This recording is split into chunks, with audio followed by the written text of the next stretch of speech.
Reverend Burks, would you like to go first? Sure, happy to. I guess at the basis, because affordable housing is just a basic human right.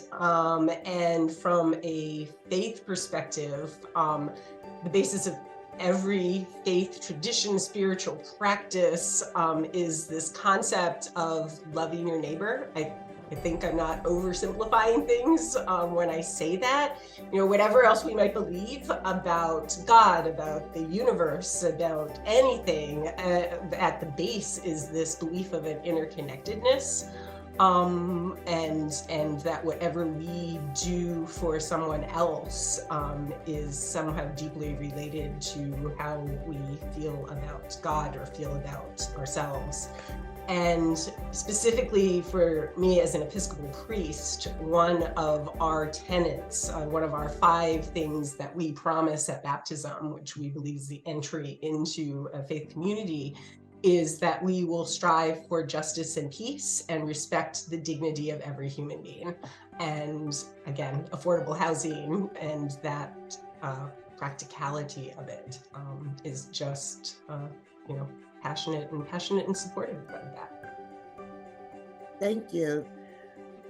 Rabbi Arnowitz, would you like to add your comments to that question? Yeah, thank you.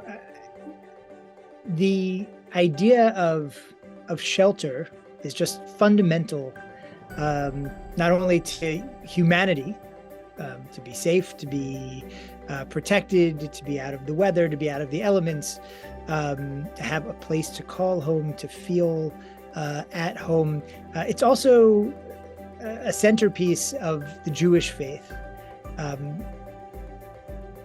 One of the many ways that the Jewish people refer to God is sort of the one who provides us shelter. Now, that shelter might be beneath divine wings, and it might be a more literal sense. It might be giving us a home.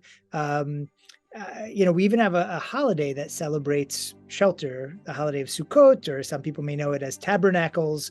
But that is a holiday all about how crucial and central shelter is. For 1 week, we live in booths in very poorly constructed houses, to give us 2 messages. One, to remind us just how important it is that people have good permanent housing, affordable, that everybody has it, that's right for everyone. And also to remind us that the ultimate shelter is always the divine, is always God.